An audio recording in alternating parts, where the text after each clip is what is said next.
Okay, I want to talk to you a little bit about intimidate, manipulate, motivate.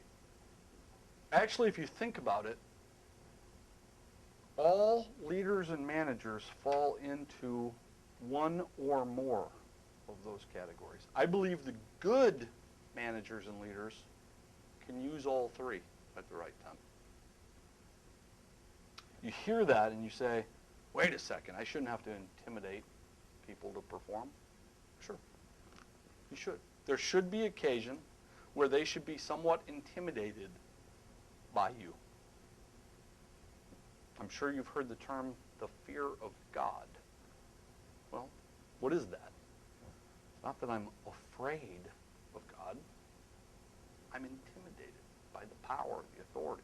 Now, that's not to say we as business leaders or business managers should be thinking of ourselves as God, but we do have to think of ourselves as intimidators at times. There has to be the person who has the guts to call somebody out for mediocrity, has the guts to call somebody out for poor performance. They have the guts to say, I've had enough.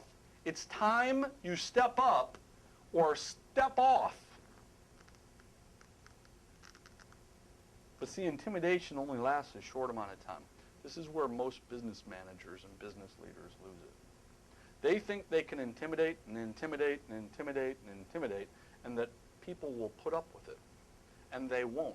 Actually, what they do is their performance goes down without them telling you that it's going to go down, because they don't want to deal with it.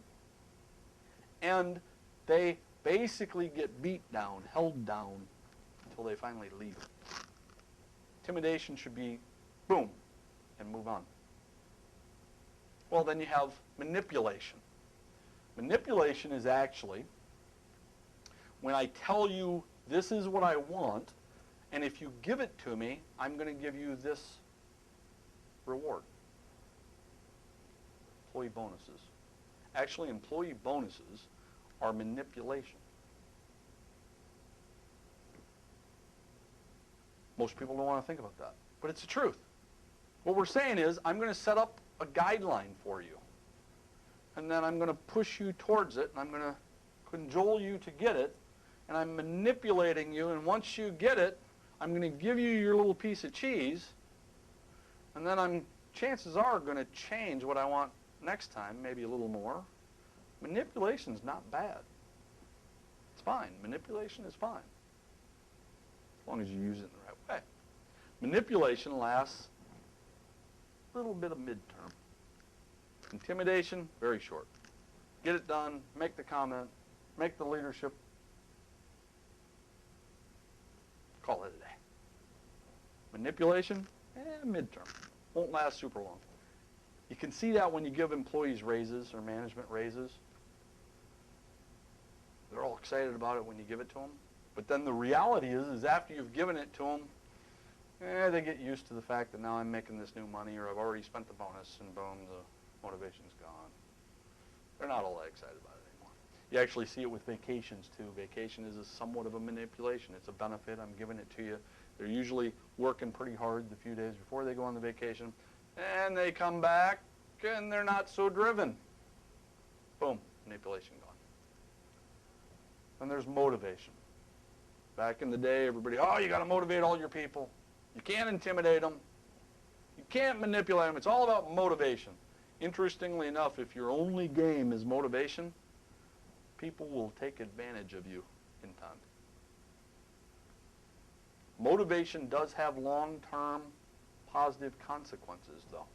Motivation is, let me put you in a position so that you can help make your own decisions. Let me teach you the why so that you are driven to perform for you, not for me.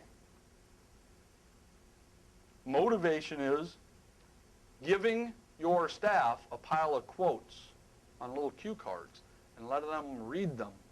And these aren't quotes from you. These are quotes from some of the greatest people in history. Also, it could be from some of the baddest decision makers in history. You can take quotes from people who made comments that said, computers will never become some personal gadget in anybody's home. It won't ever happen. So you can see that highly intelligent, successful people aren't always right. We've had medical experts say, smoking cigarettes won't have a negative impact on you. Go ahead, smoke them up. Then they find out later they're wrong. We've had people that have said, the stock market will never get any better than it is. It won't ever get any higher. They said that in the 1930s. They were wrong.